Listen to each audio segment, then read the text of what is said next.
মানুষকে বিভ্রান্ত করার জন্য তারা কোন পর্যায় পর্যন্ত পৌঁছতে পারে, তারা কোথায় গিয়ে পৌঁছলো, তাদের ফতোয়াটা কোথায় গিয়ে লাগলো, একবারও চিন্তা করলো না।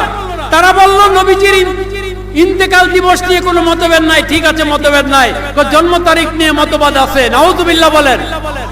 তার মানেটা কি? তোমার বাবার জন্মদিন জানা আছে, তোমার মায়ের জন্মদিন জানা আছে, তোমার বাপ দাদা 14 পুরুষের জন্মদিন জানা আছে, আর আমার নবী যাকে সৃষ্টি না করলে আমার আল্লাহ কোনো কিছু সৃষ্টি করতেন না, যিনি সৃষ্টি হওয়ার পর থেকে কিয়ামত পর্যন্ত অনন্তকাল ওনার আলোচনা চলেছে, চলছে, চলতেই থাকবে।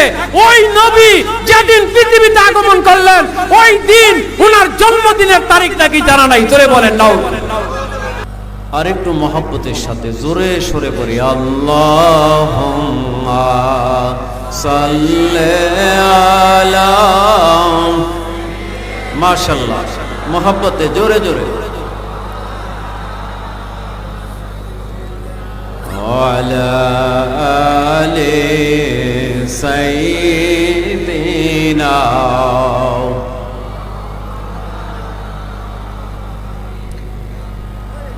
পশু পাখি সবাই বলে, কুল কায়নাতের সবাই বলে, আজামাতের ঈদের দিন, ঠিক না ঠিক? এ ধরাতে তাশরীফ আনলেন রাহমাতুল লিল আলামিন। আল্লাহুম্মা সাল্লি আলা। মাশাআল্লাহ মাশাআল্লাহ। ওয়া আলা আলি সাইয়্যিদিনা।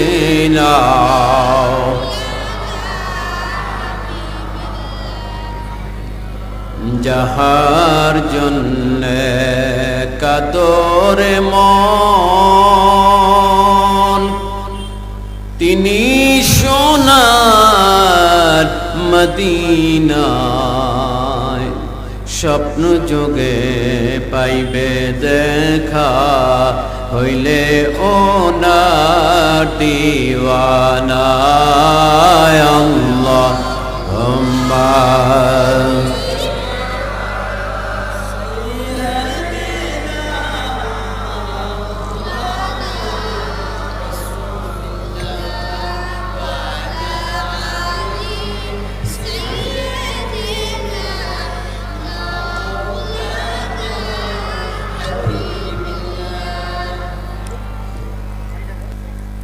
খলিফাতুল্লাহ, খলিফাতুর রাসূলিল্লাহ, মুজাদ্দিদ আযম, গাউসুল আযম, সৈয়দুল আউলিয়া, জব্বারিউল আউয়াল, কবিউল আউয়াল, সাহেবে কুন ফায়াকুন,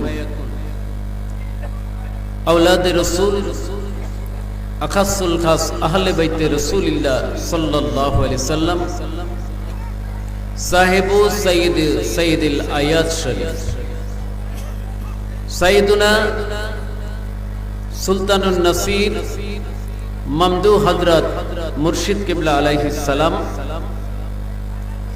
ওনার খাস দয়া, দান, ইহসান, নেক দৃষ্টি, ফয়েজ, তাওয়াজ্জু এবং মুবারক ইজাজত ক্রমে অত্র এলাকার ছাত্র আঞ্জুমানে আল বাইনাতের উদ্যোগে সকল ঈদের সেরা ঈদ পবিত্র সৈয়দুল আয়াত শরীফ ওনার সম্মানার্থে অনুষ্ঠিত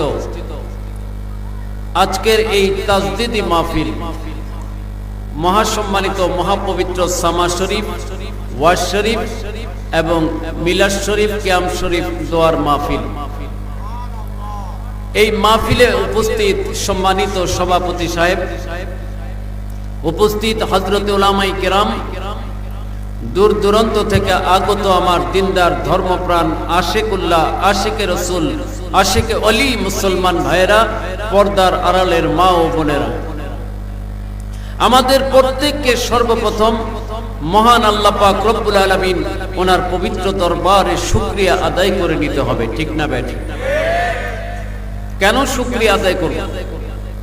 যদি আল্লাহ পাক রব্বুল আলামিন অত্যন্ত ভালোবেসে মহব্বত করে পছন্দ করে এই এলাকার অগণিত মুসলমান থেকে বাছাই করে আপনার আমার মতো কতিপয় গুনাহগার পাপী বান্দা বান্দীগুলোর উপর খাস রহমত বর্ষণ না করতেন, তাহলে আপনার আমার পক্ষে আজকের বেহেশতের বাগানে এই কোরআন শরীফ হাদিস শরীফের মাহফিলে, পবিত্র সাইয়্যিদুল আয়াত শরীফ মাহফিলে, হক্কানি রব্বানি আলিম উলামাদের মাহফিলে আসা বসা আলোচনা করা এবং শোনা সম্ভব হতো না, ঠিক না ঠিক?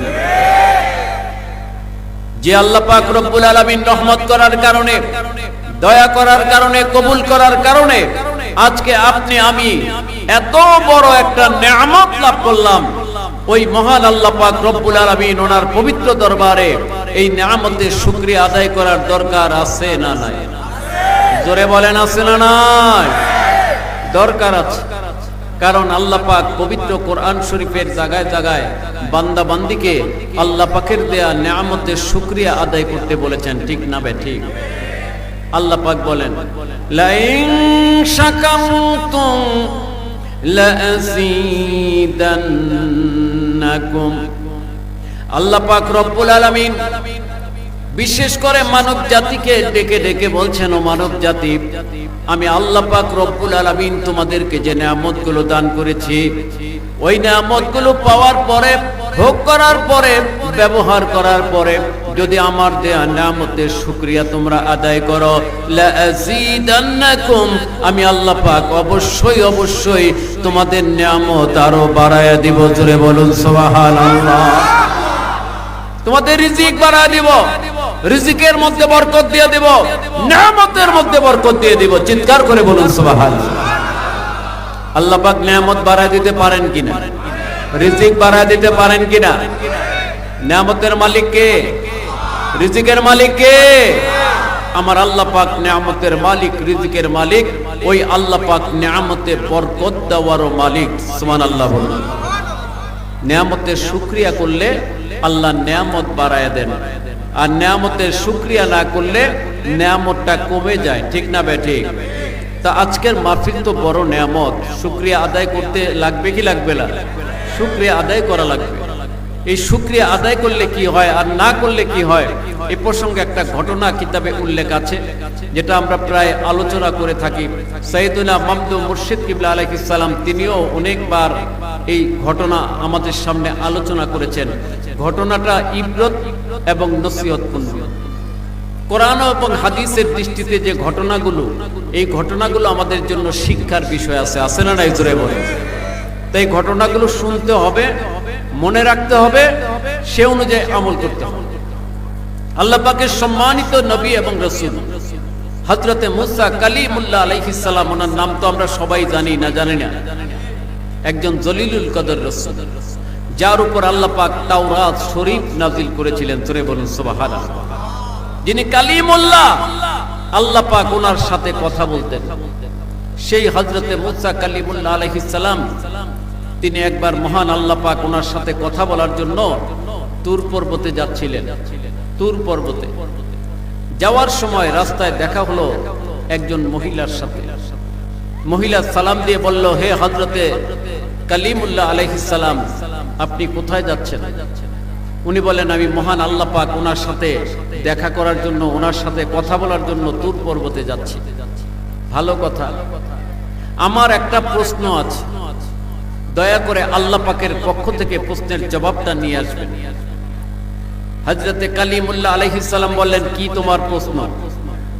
মহিলা বলল, আমার প্রশ্ন হচ্ছে, আল্লাহ পাক আমাকে এত সম্পদ দান করেছেন, এত টাকা দিয়েছেন, এত পয়সা দিয়েছেন, স্থাবর অস্থাবর সম্পত্তি এত দান করেছেন, যে আমি এই সম্পদের হিসাব নিকাশ করতে করতে আল্লাহ পাকের ইবাদত করার সময় পাই না। আপনি আল্লাহ পাক রব্বুল আলামিন ওনাকে জিজ্ঞাসা করবেন, কি করলে আমার সম্পদটা কমবে, আর সম্পদ কমলে আমি আল্লাহ পাকের ইবাদত করার সুযোগ পাবো। চিৎকার করে বলুন সুবহানাল্লাহ। আজকাল এমন লোক পাওয়া যাবে, এমন লোক পাওয়া যাবে যে আল্লাহর ইবাদত করার জন্য সম্পদ কমাতে চায় এমন লোক আছে? নাই।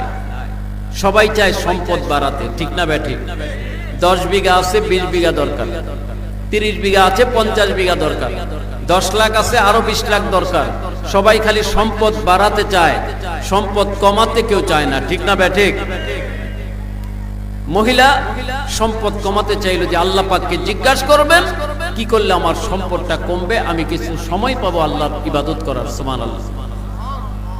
হযরতে কালিমুল্লাহ আলাইহিস সালাম বললেন ঠিক আছে, আমি আপনার এই প্রশ্নের জবাবটা নিয়ে আসব। হযরতে কালিমুল্লাহ আলাইহিস সালাম আবার সামনের দিকে গেলেন। যাওয়ার পরে কিছু দূর যাওয়ার পরে আরেকজন মহিলার সাথে দেখা। মহিলা বলতেছে, হে হযরতে সুলাইমান, হে হযরতে মূসা কালিমুল্লাহ আলাইহিস সালাম, আপনি কোথায় যাচ্ছেন? তুর পর্বতে যাচ্ছি। কেন? আল্লাহ পাক ওনার সাথে কথা বলার জন্য। আমার একটা প্রশ্ন ছিল। তোমার কি প্রশ্ন? আমার প্রশ্ন হচ্ছে, আমি একজন গরিব, অসহায়, সহায় সম্বলহীন, টাকা নেই, পয়সা নেই, অর্থ নেই, ঘর নেই, বাড়ি নেই, ভাঙা একটা ডেরার ঘরে থাকি। রোদ আসে, বৃষ্টি আসে, কষ্ট হয়, এক বেলা খাই আরেক বেলা খেতে পাই না। আপনি আল্লাহ পাক ওনাকে জিজ্ঞাসা করবেন যে কি করলে আমার সম্পদ বাড়বে, সম্পদ বাড়বে, আমি এই অভাব অনটন থেকে মুক্তি পাবো। হযরতে কালিমুল্লাহ আলাইহিস সালাম বলেন ঠিক আছে, তুমি অপেক্ষা করো, আমি তোমার প্রশ্নের জবাব নিয়ে আসবো। এরপর হযরতে মূসা কালিমুল্লাহ আলাইহিস সালাম উনি সামনের দিকে গেলেন। যাওয়ার পর কিছু দূর গেলেন, একজন পুরুষের সাথে সাক্ষাৎ। ওই পুরুষটার ডান হাত, দুটা হাত নাই, দুটা পা নাই। মাটিতে গড়াগড়ি দিয়ে হযরতে মূসা কালিমুল্লাহ আলাইহিস সালাম ওনার সামনে আসলেন। এসে বললেন, হে হযরতে কালিমুল্লাহ আলাইহিস সালাম, আপনি কোথায় যাচ্ছেন? তুর পর্বতে কথা বলার জন্য। আমার একটা প্রশ্ন ছিল। কি প্রশ্ন আপনার?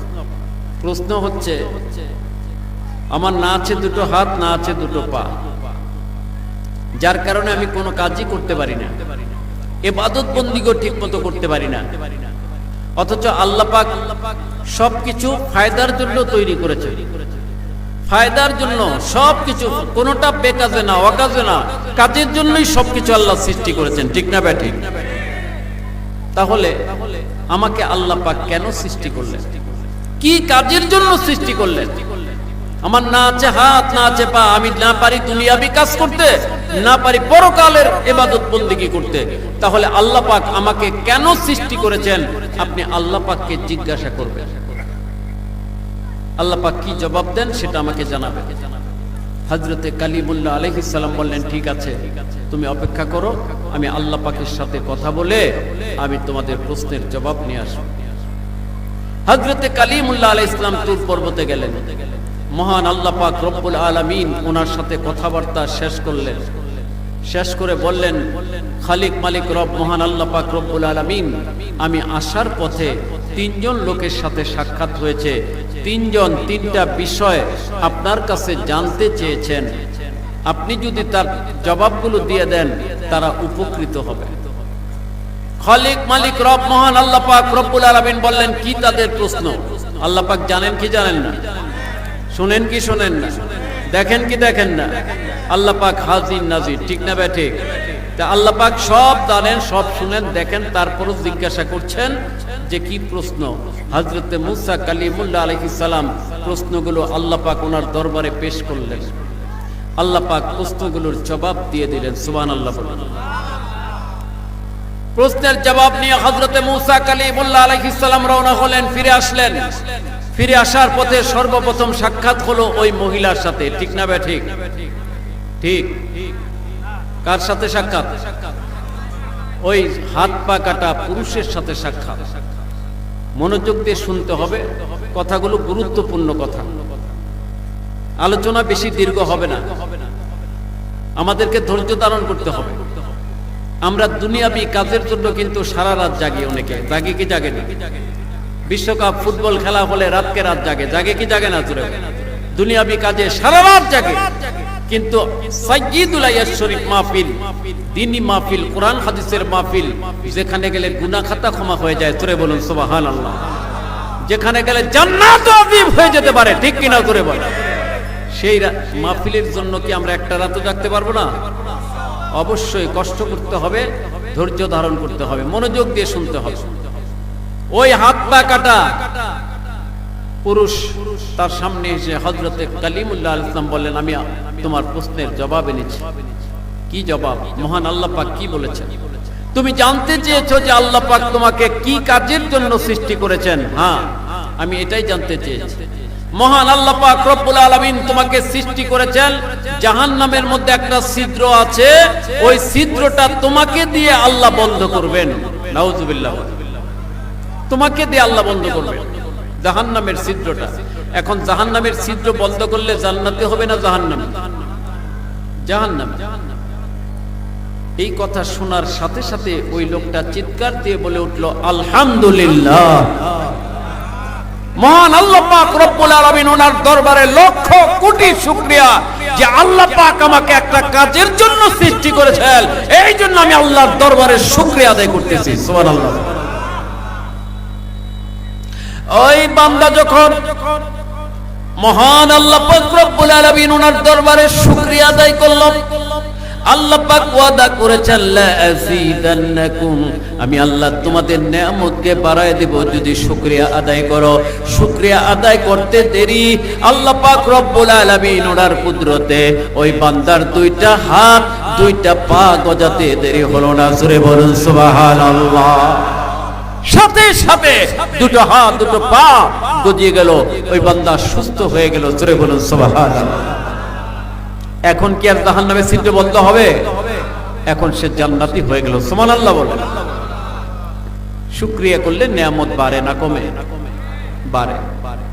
এরপর আসলেন, সাক্ষাৎ হলো ওই মহিলার সাথে। কোন মহিলা?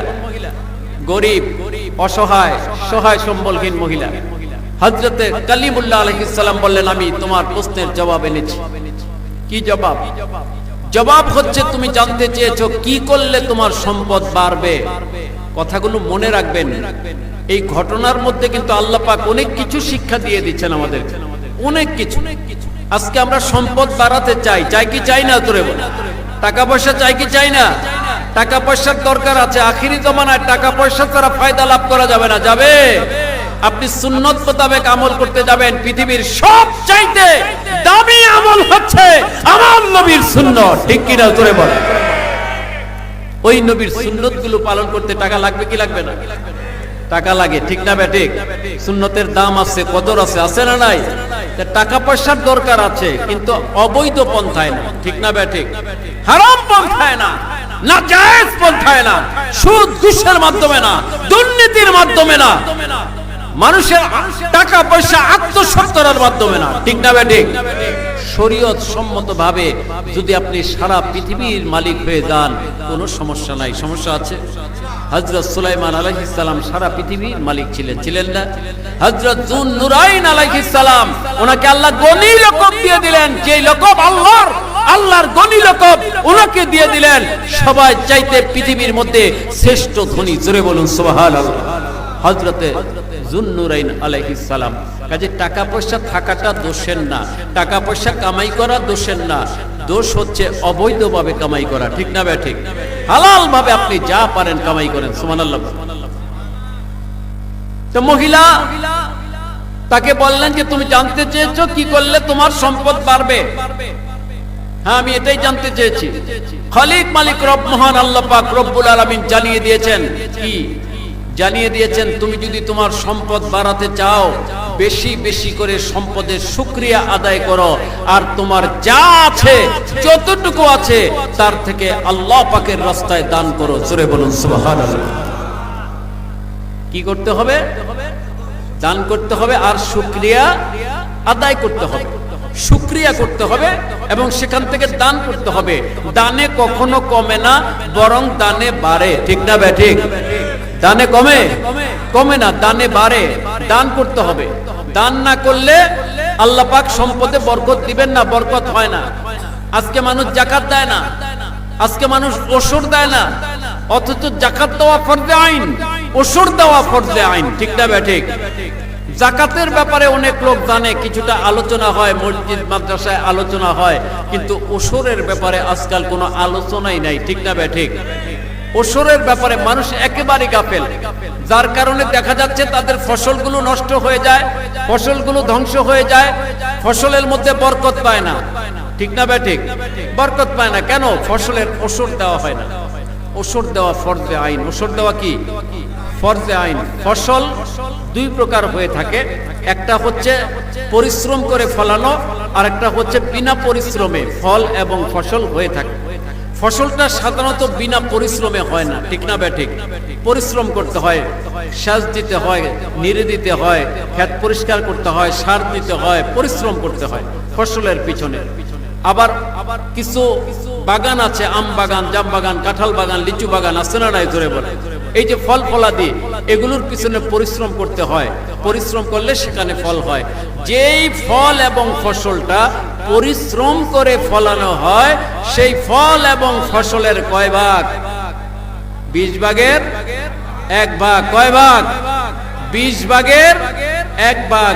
20 মণ ধান হলে 1 মণ ধান গরিবের হক। ঠিক না ঠিক? 20 মণ ফল হলে 1 মণ ফল গরিবের হক। এটা গরিব এতিম মিসকিন তাদেরকে পৌঁছায় দিতে হবে। এখন যে কোনো এতিম মিসকিনকে দিলে হবে? যে কোনো এতিম মিসকিনকে দিলে হবে? তাআওয়ানু আলাল বিররি ওয়াত তাকওয়া ওয়ালা তাআওয়ানু আলাল ইসমি ওয়াল উদওয়ান। নেকি পরহেজগারির মধ্যে সাহায্য করো, পাপ এবং বদির মধ্যে সাহায্য করো না। যাদেরকে টাকা দিলে তারা খেয়ে হারাম কাজ করবে, নাজায়েজ কাজ করবে, যাদেরকে টাকা দিলে আমার নবীর বিরুদ্ধে কথা বলবে, যাদেরকে টাকা দিলে মিলাদুন নবীর বিরুদ্ধে কথা বলবে, যাদেরকে টাকা দিলে ওলি আল্লাহর বিরুদ্ধে কথা বলবে, তাদেরকে এই টাকা পয়সা দেওয়া যাবে? যাবে? এদের থেকে সাবধান থাকতে হবে। যেখানে দিলে নেক কাজে খরচ হবে, নবীর মহব্বতে খরচ হবে, দ্বীনের পথে খরচ হবে, হক পথে খরচ হবে, সেখানে ওশর দিতে হবে, যাকাত দিতে হবে। ঠিক না ঠিক? দান সদকা করতে হবে। তাহলে 20 ভাগের 1 ভাগ এটা অবশ্যই অবশ্যই ওশর হিসেবে দিতে হবে, এটা ফরজ। যদি কেউ একটা ধানও কম দেয়, সে হারাম খেলো। জোরে বলেন নাউজুবিল্লাহ। হারাম খেলে ইবাদত কবুল হবে? ইবাদত কবুল হবে না। মাসআলাটা মনে রাখবেন। আর যেটা বিনা পরিশ্রমে হয়, আপনি ঘরের কোন একটা আম খেয়ে একটা বিচি ফেললেন, সেখান থেকে একটা গাছ হয়ে গেল, এখন আম ধরে, কোনো পরিশ্রম করতে হয় না, পানি দিতে হয় না, তাহলে ওই আম গাছে যত আম ধরবে তার 10 ভাগের 1 ভাগ। কয় ভাগ? 10 ভাগের 1 ভাগ এটা আল্লাহর রাস্তায় দান করতে হবে, যেটা বিনা পরিশ্রমে হয়। মনে থাকবে, এটা গুরুত্বপূর্ণ মাসালা। আজকে মানুষের রিজিক হালাল না, রিজিক হালাল না হওয়ার কারণে তার দোয়াগুলো কবুল হয় না, ইবাদতে কবুল হয় না। ঠিক না ঠিক? হালাল রিজিক খেতে হবে। রিজিক যদি হালাল না হয়, কোন ইবাদত আল্লাহর দরবারে কবুল হবে না। হবে? কুল্লু লাহমিন নাবাতা মিনাস সুতি কানাতিন নারু আওলা বি। নবীজি বলেন, শরীরের যে গোশতের টুকরা হারাম রিজিক দ্বারা তৈরি হয়েছে, তার জন্য জাহান্নামের আগুনই যথেষ্ট। জোরে বলেন নাউজুবিল্লাহ। জাহান্নামে যাবে সে। তাই হালাল খাদ্য খেতে হবে, হালাল কামাই করতে হবে। এজন্য যাকাত, ফিতরা, ওশর এগুলো হিসাব করে করে আদায় করে দিবেন। এগুলো করলে আপনার রিজিকের মধ্যে বরকত হবে। জোরে বলুন সুবহানাল্লাহ। তো মহিলাকে যখন বলা হলো তুমি শুকরিয়া আদায় করো আর আল্লাহর রাস্তায় বেশি বেশি দান করো, ওই মহিলা বলে উঠলো, হে হযরতে সুলাইমান আলাইহিস সালাম, আপনি বলেন কি? আপনি বলেন কি? আমি বললাম আমি গরিব, আমি অসহায়, আমি সহায় সম্বলহীন, আমার টাকা নেই, পয়সা নেই, অর্থ নেই, আর আপনি বলছেন আমাকে শুকরিয়া আদায় করতে, দান করতে। আমি কিসের শুকরিয়া করব আর কি দান করব? আমার তো কিছুই নাই। জোরে বলেন নাউজুবিল্লাহ। সে না শুকরিয়া করল। না শুকরিয়া করার কারণে একটা আযাব আসলো, গজব আসলো, বাতাস আসলো, তুফান আসলো। তুফান এসে মহিলার ডেরার ঘরটাও নিশ্চিহ্ন করে দিল, মহিলাকেও নিশ্চিহ্ন করে দিল। জোরে বলেন নাউজুবিল্লাহ। তোমার যা আছে তুমি সেটারই শুকরিয়া আদায় করো।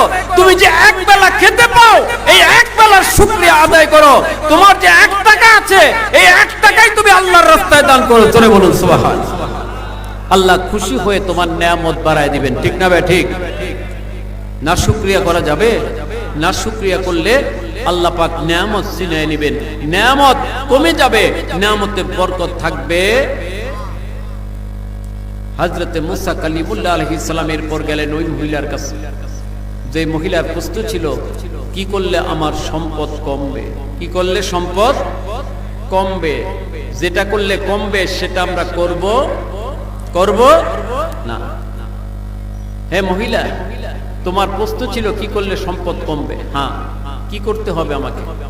মহান আল্লাহ পাক জানিয়েছেন, তুমি যদি তোমার সম্পদ কমাতে চাও তাহলে শুকরিয়া আদায় করা বন্ধ করে দাও।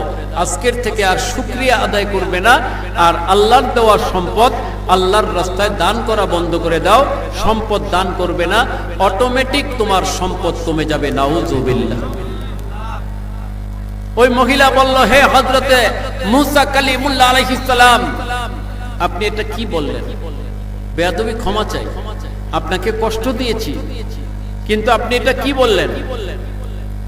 যে আল্লাহ পাক আমাকে সম্পদ দিলেন, যে আল্লাহ পাক আমাকে রিজিক দিলেন, যে আল্লাহ পাক আমাকে সচ্ছলতা দান করলেন, আমি ওই আল্লাহ পাকের শুকরিয়া আদায় বন্ধ করে দেব? ওই আল্লাহ পাকের দেওয়া সম্পদ আল্লাহর রাস্তায় দান করা আমি বন্ধ করে দেব? এটা কোনোদিন হতে পারে না। আপনি জেনে রাখুন, আমি আজকের থেকে আরো বেশি বেশি আল্লাহ পাকের শুকরিয়া করব এবং আল্লাহর রাস্তায় আরো বেশি বেশি দান করব। জোরে বলুন সুবহানাল্লাহ। মহিলা এই কথা বলার কারণে আমার আল্লাহ খুশি হয়ে গেলেন। আল্লাহ পাক রব্বুল আলামিন তার সম্পদ আরো বাড়ায় দিলেন। জোরে বলুন সুবহানাল্লাহ। মহিলা তো সম্পদ বাড়াতে চায় নাই, মহিলা চেয়েছিল একটু সময়, যে সময়টা সে আল্লাহর ইবাদত করতে পারবে। ঠিক না বে ঠিক? আল্লাহ পাক রব্বুল আলামিন সম্পদ বাড়ায়া দেওয়ার সাথে সাথে মহিলাকে কুদরতি ভাবে এমন সময় আল্লাহ পাক বের করে দিলেন যে এখন সে অধিকাংশ সময় আল্লাহর ইবাদতে মশগুল থাকতে পারে। জোরে বলুন সুবহানাল্লাহ। সম্পদ আছে, ইবাদত করে। হযরত সুলাইমান আলাইহিস সালাম উনি সারা পৃথিবীর বাদশা ছিলেন, এই জন্য কি ইবাদত কম করেছিলেন? যুন্নুরাইন আলাইহিস সালাম গনি ছিলেন, অনেক সম্পদ ছিল, উনি কি জিহাদ একটা কম করেছিলেন? উনি কি ইবাদত একটাও কম করেছিলেন? কম করেন নাই। আল্লাহ পাক কুদরতি ভাবে ওনাদের সেগুলো আল্লাহ পাক ব্যবস্থা করে দেন। জোরে বলুন সুবহানাল্লাহ। আল্লাহ পাক রব্বুল আলামিন জানায় দিলেন এই ঘটনার মাধ্যম দিয়ে, শুকরিয়া আদায় করো, দান করো, সম্পদ বাড়বে। আর শুকরিয়া না করলে, দান না করলে সম্পদ কমে যাবে, নিয়ামত কমে যাবে, নিয়ামতের বরকত উঠে যাবে। কাজে এটা করা যাবে না। সেটাই আল্লাহ বলেছেন, লাইন শাকারতুম লাযীদান্নাকুম ওয়া লাইন কাফারতুম ইন্না আযাবি লাশাদীদ। যদি আমার নিয়ামতের শুকরিয়া করো, আমি আল্লাহ নিয়ামত বাড়ায় দেব, আর না শুকরিয়া করলে নিয়ামত তো কমবেই, তোমার জন্য কঠিন আযাব, কঠিন শাস্তির ব্যবস্থা আছে। জোরে বলেন নাউযুবিল্লাহ। আজকের এই বেহেশতের বাগান, কোরআন শরীফ, হাদিস শরীফের মাহফিল, বিশেষ করে আজকের মাহফিলটা হচ্ছে ব্যতিক্রম মাহফিল। যে ধরনের মাহফিল সারা পৃথিবীতে কোথাও দেখা যায় না। এই মাহফিল হচ্ছে তাজদীদি মাহফিল। রাজারবাগ শরীফের মামদু মুর্শিদ কিবলা, যিনি সাইয়্যিদ মুজাদ্দিদ আজম, ওনার অসংখ্য অগণিত তাজদীদ মোবারকের মধ্যে একখানা বিশেষ তাজদীদ মোবারক হচ্ছে পবিত্র সামা শরীফের মাহফিল। চিৎকার করে বলুন সুবহানাল্লাহ।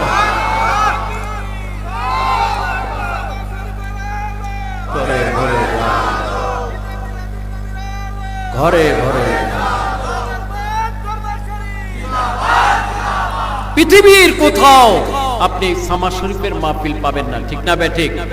সুন্নতি কায়দায় আজকে সামা শরীফ আছে, অনেকে সামা নাম দিয়ে শরীয়তের খেলাফ কাজ করে। ঠিক না বে ঠিক? কিন্তু রাজারবাগ শরীফের মামদু মুর্শিদ কিবলা আলাইহিস সালাম সেই 1400 বছর আগের নববী যুগের যে সুন্নতি সামা শরীফ, ওই সামা শরীফ কায়নাতের বুকে উনি জারি করেছেন। জোরে বলুন সুবহানাল্লাহ। তারই প্রতিফলন, তারই বাস্তবায়ন হচ্ছে আজকের এই সামা শরীফ মাহফিল। ঠিক না বে ঠিক? সামা শব্দের অর্থটা কি এটা অনেকেই জানে না। ঠিক না বে ঠিক? সামা শব্দের অর্থটা কি? সামা শব্দটা এসেছে সামউন শব্দ থেকে, সিন মিম আইন, সামউন। সেমা, সেমা মানে শ্রবণ করা। সেমা মানে কি? শ্রবণ করা, শোনা, কানে শোনা, শ্রবণ করা। একজন পাঠ করবে আর একজন শুনবে, এটা হচ্ছে সেমা বা সামা। ঠিক না বে ঠিক? এই সামা হচ্ছে খাস সুন্নতি আমল। সামা বলা হয় খালিক মালিক রব মহান আল্লাহ পাক ওনার প্রশংসা করা, কবিতার মাধ্যম দিয়ে, কাসিদার মাধ্যম দিয়ে ওনার প্রশংসা করা। নূরে মুজাসসাম হাবিবুল্লাহ হুজুর পাক সাল্লাল্লাহু আলাইহি সাল্লাম ওনার প্রশংসা করা, ওনার সানা সিফত করা, যেটাকে নাতে রাসূলও বলা হয়ে থাকে, ঠিক না বে ঠিক?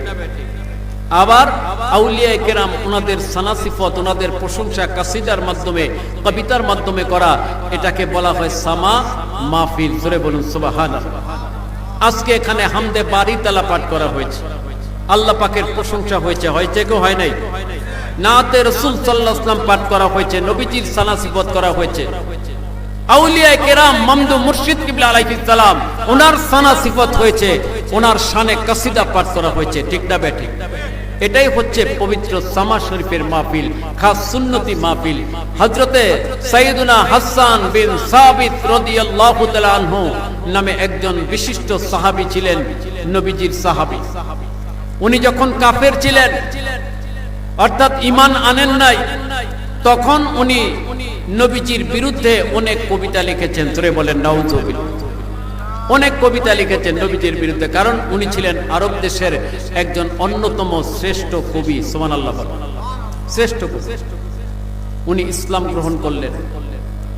যখন ইসলাম গ্রহণ করলেন, কিছুদিন পর নূরে মুজাসসাম হাবিবুল্লাহ রাহমাতুল লিল আলামিন ওনার দরবারে পেশ করলেন, ইয়া রাসূলুল্লাহ, ইয়া হাবিবাল্লাহ সাল্লাল্লাহু আলাইহি সাল্লাম, আমি যখন ঈমান আনি নাই, তখন আমি আপনার বিরুদ্ধে অনেক কবিতা লিখেছিলাম।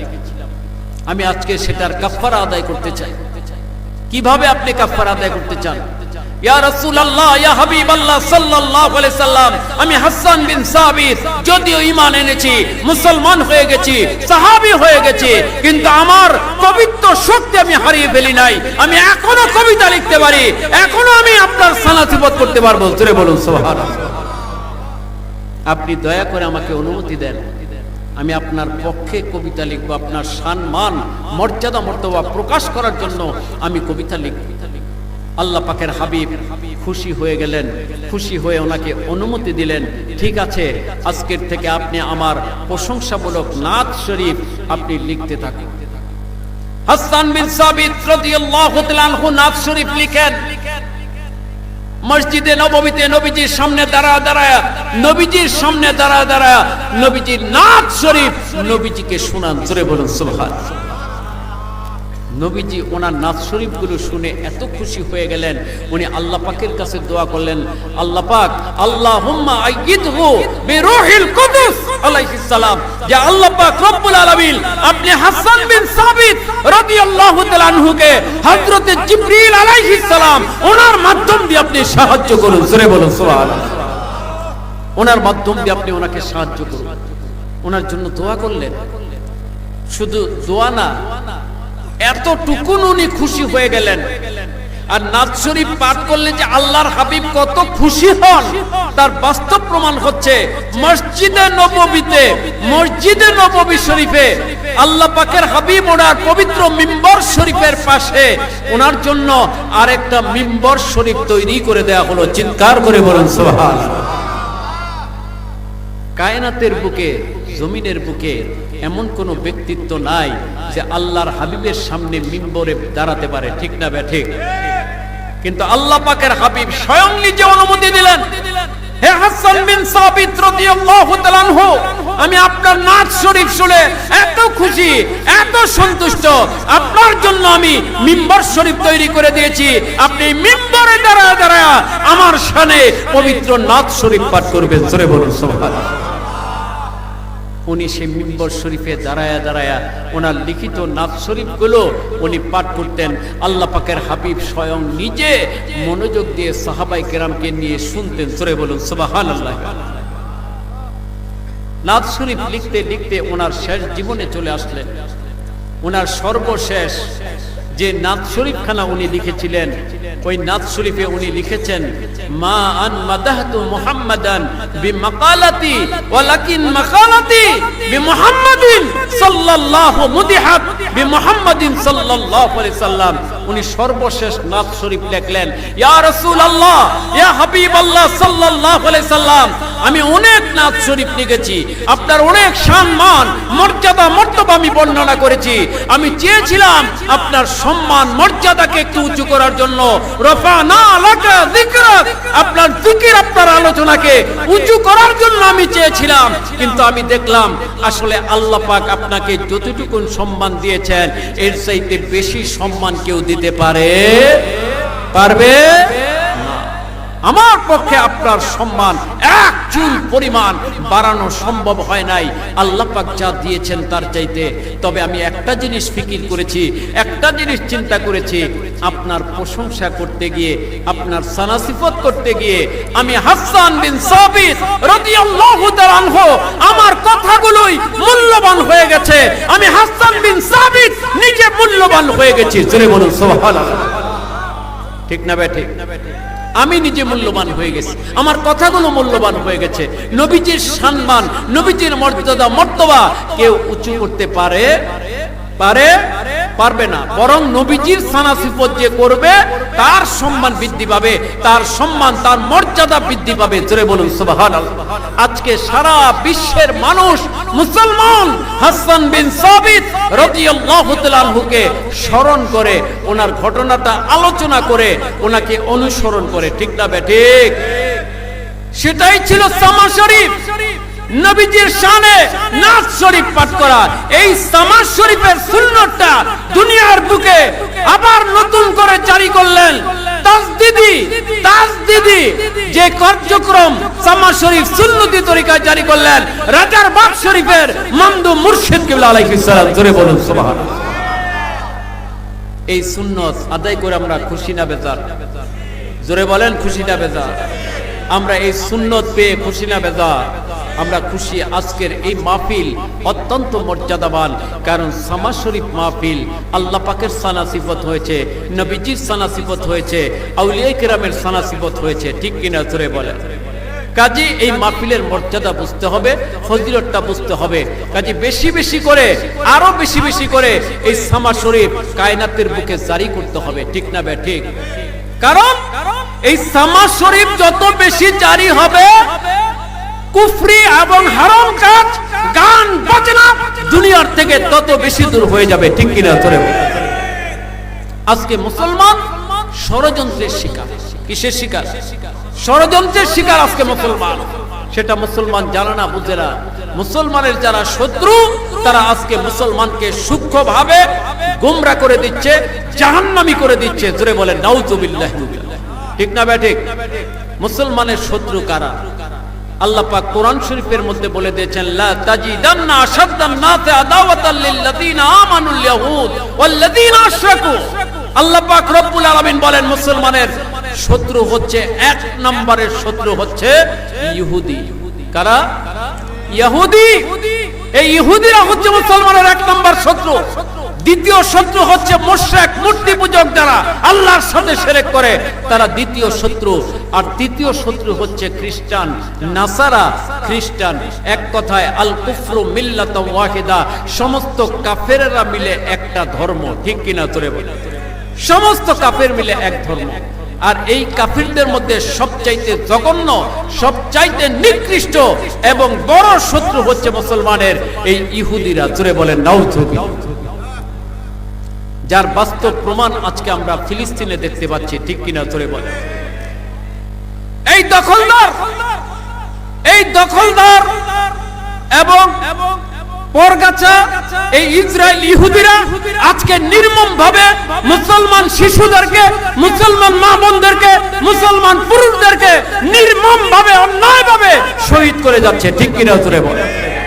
অন্যায় ভাবে ফিলিস্তিনের উপর জুলুম করতেছে, নির্যাতন করতেছে, মুসলমানদের উপর জুলুম নির্যাতন করতেছে। শুধু তাই না, সারা বিশ্বে মুসলমানদের উপর জুলুম নির্যাতনের স্টিম রোলার চালাচ্ছে এই ইহুদিরা। ঠিক কিনা? জোরে বলেন।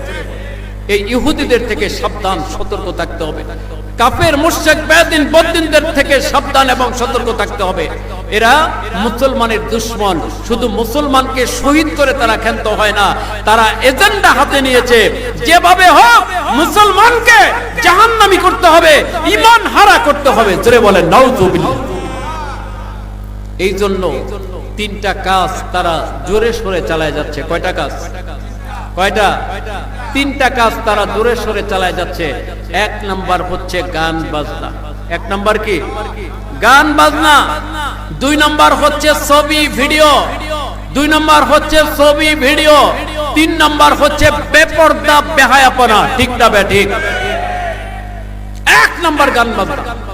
কারণ ইহুদিরা কাফেরেরা কোরআন হাদিস রিসার্চ করে, গবেষণা করে। কেন গবেষণা করে? আমল করার জন্য? আমল করার জন্য না। তারা গবেষণা করে যে এমন এমন পয়েন্টগুলো তারা খুঁজে বের করে যে যেগুলো করলে মুসলমানের ঈমানটা নষ্ট হবে, যেগুলো করলে মুসলমান জাহান্নামী হবে, ওই কাজগুলো মুসলমানের মধ্যে জারি করে দিতে হবে। জোরে বলেন দাও তো। তার মধ্যে প্রথম হচ্ছে গান বাজনা। গান বাজনা ইসলামে জায়েজ না নাজায়েজ? হালাল না হারাম?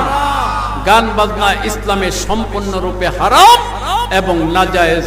কোরআন শরীফে তিনটা আয়াত শরীফ আল্লাহ পাক নাজিল করেছেন, লাওহাল হাদিস। তারপরে বলা হয়েছে ওয়ান্তুম সামিদুন ওয়াস্তাফসিজ মান ইসতাতা মিনহুম সাওতিক। এইভাবে তিনটা আয়াত শরীফ আল্লাহ নাজিল করেছেন। তিনটা আয়াতের দ্বারা স্পষ্ট ভাবে গান বাজনাকে হারাম ঘোষণা করা হয়েছে। সূরা বলেন নাউযুবিল্লাহ। ঠিক না ভাই? ঠিক। গান বাজনা ইসলামের সম্পূর্ণরূপে হারাম। হাদিস শরীফে নবীজি বলেন ইস্তেমাউল মালাহি মাসিয়াতুন জুলুসু আলাইহা ফিসকুন ওয়া তালাজ্জুজু বিহাল কুফর। গান শোনা গুনার কাজ, গানের মজলিসে বসা ফাসিকি কাজ, আর গানের স্বাদ গ্রহণ করা এটা কুফরির অন্তর্ভুক্ত। জোরে বলেন নাউযুবিল্লাহ। গানের স্বাদ যদি কেউ গ্রহণ করে, গান শুনে যদি বলে খুব মজা লেগেছে, খুব ভালো লেগেছে, গানের প্রশংসা করে, সাথে সাথে কাফের হয়ে যাবে। ঠিক না ভাই? ঠিক। ঈমান থাকবে? ঈমান থাকবে না, কাফের হয়ে যাবে। গানের স্বাদ যদি কেউ গ্রহণ করে, গানকে যদি কেউ প্রশংসা করে, ঈমান থাকবে না। আর ঈমান না থাকলে, কাফের হলে, বিবাহ করে থাকলে স্ত্রী তালাক হয়ে যাবে। ঠিক না ভাই? ঠিক। হজ করে থাকলে হজ বাতিল হয়ে যাবে, সমস্ত আমলগুলো বরবাদ হয়ে যাবে যদি কেউ গান বাজনাকে ভালো বলে, হালাল বলে। ঠিক কিনা? জোরে বলে। গান বাজনা সম্পূর্ণরূপে হারাম এবং নাজায়েজ। এই হারাম কাজটাই আজকে মুসলমানের হাতে হাতে পৌঁছায় দিয়েছে। ঠিক কিনা? জোরে বলে। 24 ঘন্টা এখন মুসলমান মোবাইলের মাধ্যমে গান শুনে। 24 ঘন্টা গান শুনে মোবাইলের মাধ্যমে। কানের মধ্যে একটা কি লাগায় রাখে, সারাদিন গান শুনতেছে। নাউযুবিল্লাহ বলে। 24 ঘন্টা গান শুনে। আবার আপনি গান শুনেন না, আপনি গান শুনেন না, গানকে হারাম মনে করেন, নাজায়েজ মনে করেন, আপনাকেও গান শোনাবে। আপনি ফোন দিবেন এক জায়গায়, আপনার কানে গানের আওয়াজ ভেসে আসবে। ঠিক না ভাই? ঠিক। গানের আওয়াজ ভেসে আসবে। আপনি গান শুনেন না, আপনি বসে আছেন, আপনার সামনে মোবাইলের রিং আসলো, দেখা গেল তার মোবাইলের রিংটোনটা গান, মোবাইলের রিংটোনটা বাজনা। ধরে বলেন নাউযুবিল্লাহ। আপনি শুনলেন। আজকে গান বাজনা মাহফিলেও শোনা হয়, গান বাজনা কবরস্থানে গিয়েও শোনা হয়, গান বাজনা এখন মসজিদের মধ্যেও শোনা হয়। জোরে বলেন নাউযুবিল্লাহ। হয় কি হয় না? জোরে বলেন। হয় কি হয় না? আমি অনেকবার আলোচনায় বলেছি, বলে থাকি, ঢাকায় একবার এক মসজিদে নামাজ হচ্ছিল, জামাতের সময় মোবাইলের রিং আসছে, গান শুরু হয়ে গেছে, ছায়াছবির গান। জোরে বলেন নাউযুবিল্লাহ। মসজিদের মধ্যে নামাজ চলতেছে, এর মধ্যে গান বাজনা শুরু হয়ে গেছে। এখন যার পাশে বাজে সে তো জানে কারটা। ঠিক না ভাই? ঠিক। সে জানে না। নামাজ শেষ, জিজ্ঞাসা করা হলো মোবাইলটা কার। বলতে খারাপ লাগে, শুনতে খারাপ লাগে, আসলে সত্য কথা। মোবাইলটা দেখা গেল ইমামের মোবাইল। ধরে বলেন নাউযুবিল্লাহ। কার মোবাইল? ইমামের মোবাইল। এখন বলতে পারেন হুজুর ইমামের মোবাইলে গান বাজনা থাকতে পারে? পারে কি পারে না? এমন অনেক আলেম ওলামা আছে, মাওলানা মৌলভী আছে, আমি নিজে দেখেছি, তাদের মোবাইলের রিংটোন বাজনা গান। ধরে বলেন নাউযুবিল্লাহ। কারণ ইমাম, আলেম, মুয়াজ্জিন, খতিব দুই ধরনের আছে। কয় ধরনের? জোরে বলেন কয় ধরনের? বলতে ভয় পান নাকি? কয় ধরনের? দুই ধরনের। একটা হচ্ছে হাক্কানি রব্বানি আলিম উলামা, মাওলানা মৌলভী খতিব। আরেকটা হচ্ছে নাহক, দুনিয়াদার, ভণ্ড, বেদাতি, ধর্ম ব্যবসায়ী, মাওলানা মৌলভী পীর দরবেশ। ঠিক কিনা? জোরে বলেন। দুনিয়াদার ভণ্ড আছে না নাই? দেশ সয়লাব হয়ে গেছে। আজকে ভণ্ড মাওলানা মৌলবীদের দেশ সয়লাভ হয়ে গেছে, ঠিক কিনা জোরে বলেন। মানুষ দিশেহারা হয়ে গেছে, তারা কোথায় যাবে? এই মাওলানা মৌলবীগুলো আজকে এক এক সময় এক এক ফতোয়া দেয়, নানান কুফরি ফতোয়া দেয়, মন গড়া ফতোয়া দেয়, বাপ দাদার বিরুদ্ধে আজকে ফতোয়া দেয়, ঠিক কিনা জোরে বলেন। এই মাওলানা মৌলবীগুলো এরাও হচ্ছে দুনিয়াদার, ভণ্ড, প্রতারক, দুনিয়া লোভী, তারা ধর্ম ব্যবসায়ী, ঠিক কিনা জোরে বলেন। এদের না আছে আল্লাহর ভয়, না আছে রসুলের ভয়, না আছে মরণের ভয়। যদি থাকতো তাহলে রিংটোন বাজনা থাকতে পারে না, ঠিক কিনা জোরে বলেন। একটা ইমামের জানা দরকার, অন্তত পক্ষে এতটুকু জানা দরকার, গান বাজনা ইসলামে হারাম, ঠিক কিনা জোরে বলেন। এদের থেকে সাবধান, সতর্ক থাকতে হবে। কাজী এই দুনিয়াদার মাওলানা গুলো মানুষকে বিভ্রান্ত করছে। কাজে এরা এই যে গান বাজনা এখন মসজিদের মধ্যেও চলে গেছে, জোরে বলেন নাউজুবিল্লাহি মিন যালিক। এটা কাফের মুশরিকদের ষড়যন্ত্র, আর কাফের মুশরিকরা এই ষড়যন্ত্র সফল করতে পেরেছে। নাউজুবিল্লাহ বলেন, নাউজুবিল্লাহ বলেন। আজকে অধিকাংশ মুসলমান গান বাজনার মধ্যে মশগুল থাকে, ঠিক কিনা জোরে বলেন। তাদের চক্রান্ত, তাদের ষড়যন্ত্র, এই চক্রান্ত থেকে, এই ষড়যন্ত্র থেকে একমাত্র রাজারবাগের যিনি মুর্শিদ কিবলা আলাইহিস সালাম, তিনি বিশ্ববাসীকে সতর্ক করে যাচ্ছেন, বিশ্ববাসীকে সঠিক রাস্তা দেখিয়ে যাচ্ছেন। আর ওই রাস্তা দেখানোর জন্যই, হারাম পথ থেকে ফিরিয়ে আনার জন্যই উনি আবার সেই নববী তরিকায়, সুন্নতি তরিকায় সামা শরীফ মাহফিল জারি করেছেন, জোরে বলুন সুবহানাল্লাহ। এই সামা শরীফ আমাদেরকে হারাম গান বাজনা থেকে ফিরিয়ে রাখছে, ঠিক কিনা জোরে বলেন। আজকে সামা শরীফ ঘরে ঘরে জারি করে দিবে। দ্বিতীয় যে ষড়যন্ত্র মুসলমানের উপর চলছে সেটা হচ্ছে ছবি এবং ভিডিও। ছবি এবং ভিডিও। ছবি তোলা হারাম না হালাল? জোরে বলেন, হারাম না হালাল? ভিডিও করা হারাম না হালাল? ছবি তোলা, আঁকা, রাখা, ভিডিও করা, ভিডিও রাখা, দেখা, এগুলো সম্পূর্ণরূপে শরীয়তের দৃষ্টিতে হারাম, ঠিক কিনা জোরে বলেন। অসংখ্য অগণিত হাদিস শরীফ রয়ে গেছে, কোরআন শরীফের আয়াত শরীফ রয়ে গেছে, অসংখ্য দলিল রয়ে গেছে, একটা না দুইটা না হাজার হাজার দলিল। রাজারবাগের মামদু মুর্শিদ কিবলা আলাইহিস সালাম আল বাইনার শরীফে আজ থেকে 15-20 বছর আগে এই ছবির বিরুদ্ধে ফতোয়া দিয়েছিলেন, ঠিক কিনা জোরে বলেন। অসংখ্য দলিল উনি পেশ করেছেন, যে দলিলগুলো আজ পর্যন্ত কেউ খণ্ডন করতে পারে নাই, কিয়ামত পর্যন্ত পারবে না, ঠিক কিনা জোরে বলেন। আজকে যারা ছবি তুলতেছে, আজকে যারা ভিডিও করতেছে, ভিডিও ভাইরাল করে দিচ্ছে, ইউটিউবে ছাড়ছে, নানান ভাবে নিজেকে প্রকাশ করার চেষ্টা করছে, এদের কিতাবের মধ্যেও আছে ছবি তোলা, ভিডিও করা হারাম এবং নাজায়েজ, ঠিক না বে ঠিক? এখন তারা নতুন ফতোয়া দেয় যে ছবি তোলা হারাম, ভিডিও করা জায়েজ, জোরে বলেন নাউজুবিল্লাহ। ভিডিও কি আলাদা কোনো বিষয়? ভিডিওটা তো ছবিরই অন্তর্ভুক্ত, ঠিক না বে ঠিক? এরা ভিডিওর সংজ্ঞা জানে না, যার কারণে তারা ভিডিওকে ছবি মানতে চায় না, ভিডিওকে জায়েজ বলে। ভিডিও আর চলচ্চিত্র একই জিনিস, ঠিক কিনা জোরে বলেন। ভিডিও বলা হয় ইংরেজিতে, আর বাংলায় বলা হয় চলচ্চিত্র। চলচ্চিত্র, সিনেমাকে চলচ্চিত্র বলে, ঠিক কিনা জোরে বলেন। কেন চলচ্চিত্র বলে? চলচ্চিত্র শব্দের অর্থ কি? যে চিত্রটা চলাচল করে, নড়াচড়া করে, সেই চিত্রটাকে বলা হয় চলচ্চিত্র। তার মানে এটা চিত্র, এটা ছবি, কিন্তু এটাকে নড়ানো হচ্ছে, এটাকে চলাচল করানো হচ্ছে, ঠিক কিনা জোরে বলেন, ভিডিওর মাধ্যম দিয়ে। এই জন্য কি এই ভিডিওটা জায়েজ হবে? জায়েজ হবে না। আমরা তাদেরকে চ্যালেঞ্জ ছুড়ে দিয়েছি, চ্যালেঞ্জ ছুড়ে দিয়েছি। আজকে যে সমস্ত মাওলানা, যে সমস্ত মৌলবী, যে সমস্ত পীর সাহেব তাদের ভিডিও ডাউনলোড করে ভিডিও ফেসবুকে দেয়, ভিডিও ইউটিউবে দেয়, ভিডিও প্রচার করে, নিজের ওয়াজগুলো ভিডিও করে, নিজের কার্যক্রমগুলো ভিডিও করে, তাদেরকে আমরা চ্যালেঞ্জ ছুড়ে দিয়েছি, একটা দলিল যদি পেশ করতে পারো যে ছবি তোলা, ভিডিও করা জায়েজ, তোমাদেরকে হাজার হাজার কোটি টাকা পুরস্কার দেওয়া হবে, জোরে বলুন সুবহানাল্লাহ। তাদেরকে চ্যালেঞ্জ ছেড়ে দেওয়া হয়েছে, কিন্তু দলিল তারা দিতে পারে না। মন গড়া বলে জায়েজ আছে, ভিডিও জায়েজ, জোরে বলে নাউজুবিল্লাহ। ছবি হারাম, ভিডিও হারাম, এটা হাদিস শরীফ দ্বারা প্রমাণিত। কুল্লু মুসাব্বিরিন ফিন্নার। বেশি হাদিস শরীফের দরকার নাই, একটা হলেই যথেষ্ট, ঠিক না বে ঠিক? সহিহ হাদিস, মুসলিম শরীফের হাদিস, নবীজি বলেছেন কুল্লু মুসাব্বিরিন ফিন্নার। প্রত্যেক ছবি তুলনেওয়ালা, ভিডিও করনেওয়ালা তারা জাহান্নামী, তারা জাহান্নামে যাবে। কোথায় যাবে? জাহান্নামে যাবে। এই হাদিস শরীফটাই কাফেররা লুফে নিয়েছে। এই হাদিস শরীফটা লুফে নিয়ে মুসলমানের বিরুদ্ধে ষড়যন্ত্র শুরু করে দিয়েছে। এই ভিডিও, এই ছবি আজকে মুসলমানের ঘরে ঘরে জারি করে দিয়েছে। জোরে বলেন নাউযুবিল্লাহি। মুসলমান উঠতে ছবি তোলে, বসতে ছবি তোলে, সেলফি তোলে, এইটা তোলে, সেইটা তোলে।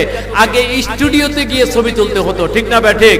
এখন আর স্টুডিও লাগে না, যখন তখন যেখানে সেখানে তারা নিজের ছবিটা তুলতেছে। জোরে বলেন নাউযুবিল্লাহ। আর জাহান্নামী হচ্ছে। কোথায় যাচ্ছে?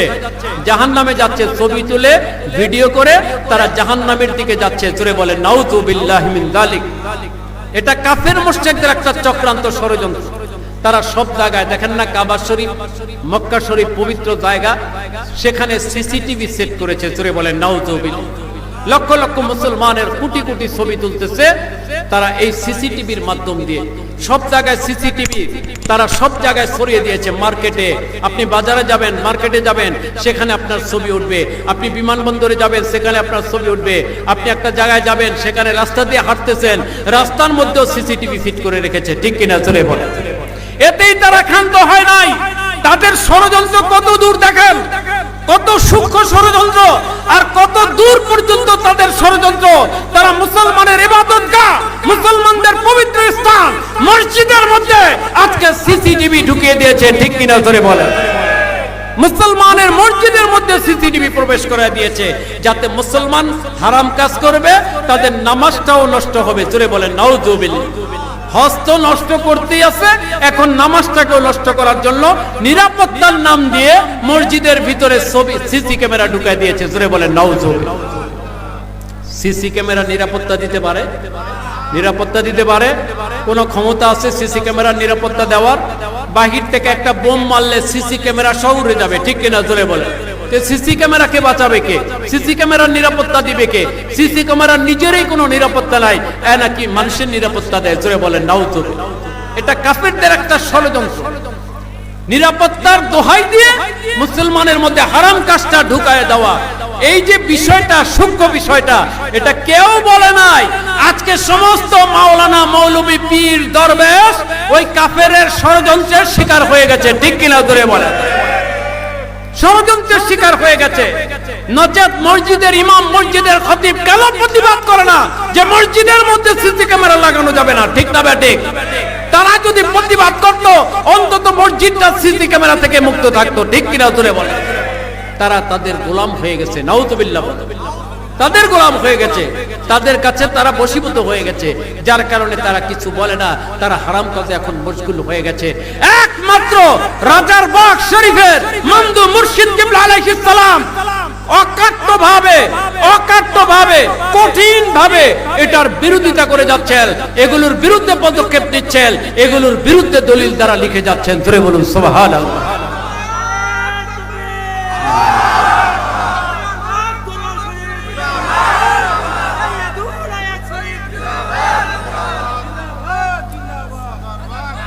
রাজারবাগের মমদু মুর্শিদ কিবলা সালাম এই কাজগুলো করে যাচ্ছেন, যার কারণে আজকে এই মৌলবীদের হাতে ঘা লেগেছে, ঠিক কিনা? জোরে বলে।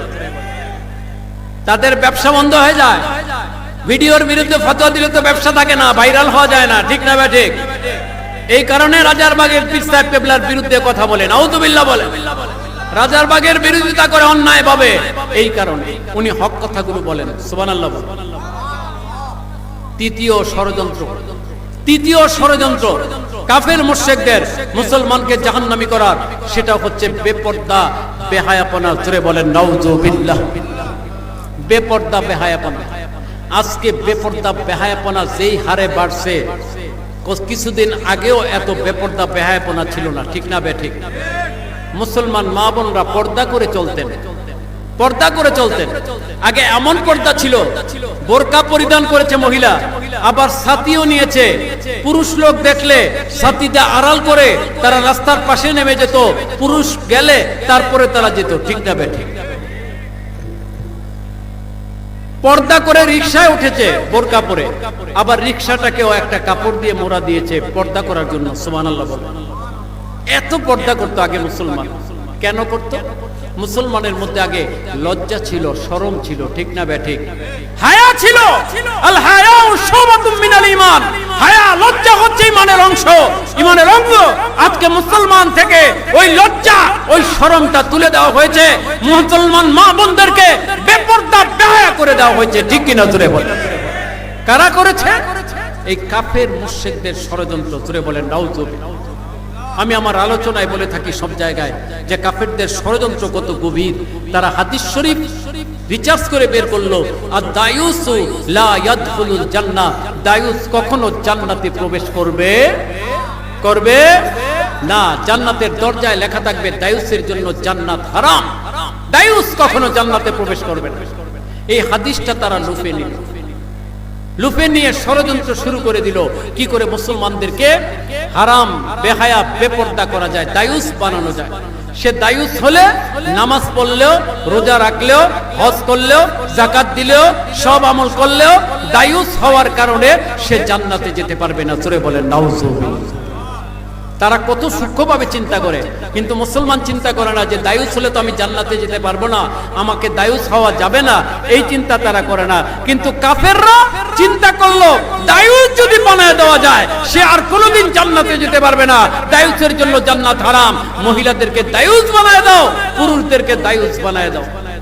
দায়ুসের ষড়যন্ত্র শুরু হয়ে গেল। সৃষ্টি করা হলো টেলিভিশন। মুসলমানের ঘরে ঘরে টেলিভিশন ঢুকাই দিল। জোরে বলেন নাউযুবিল্লাহ। বিটিভি নাটক দেখে, সিনেমা দেখে, মডেল দেখে, বিজ্ঞাপন দেখে, নারী পুরুষ একসাথে বসে দেখে। দেখতে দেখতে আস্তে আস্তে লজ্জা শরমটা কিছু কমতে থাকে, ঠিক না বেঠিক? এই যে এত বেপরদা একদিনে হয়েছে, একদিনে হয় নাই। দীর্ঘ কাফেরদের দীর্ঘ ষড়যন্ত্র, দীর্ঘ কার্যক্রম কাফেররা হাতে নিয়েছে। একদিনে হবে না, 2 দিনে হবে না, 1 বছরে হবে না, 10 বছরে হবে না, যদি 100 বছর লাগে, 300 বছর লাগে, এই কার্যক্রম বাস্তবায়ন করতে হবে। জোরে বলেন নাউযুবিল্লাহ। 300 বছরের প্ল্যান তারা জমিনের বুকে বাস্তবায়ন করার চেষ্টা করছে। এর মধ্যে একটা হচ্ছে বেপরদা, বেহায়া করা। টেলিভিশন ঢুকায় দিল। আগে মুসলমান টেলিভিশন কিনতে ভয় পেত, ঠিক না বেঠিক? টেলিভিশন হারাম ফতোয়া দেওয়া হলো, ভয় পেত টেলিভিশন কেনার জন্য। কিন্তু কাফেররা কি করলো? কিছু দালাল ক্রয় করলো। দালাল টাকা দিয়ে, পয়সা দিয়ে কিছু দালাল কিনে নিল, মৌলবী কিনে নিল, মাওলানা কিনে নিল। ওই মৌলবী মাওলানারা কাফেরের পক্ষ হয়ে ফতোয়া দিল টেলিভিশন রাখতে সমস্যা নাই, টেলিভিশন আয়নার মতো। জোরে বলেন নাউযুবিল্লাহ। আয়না কি আর টেলিভিশন?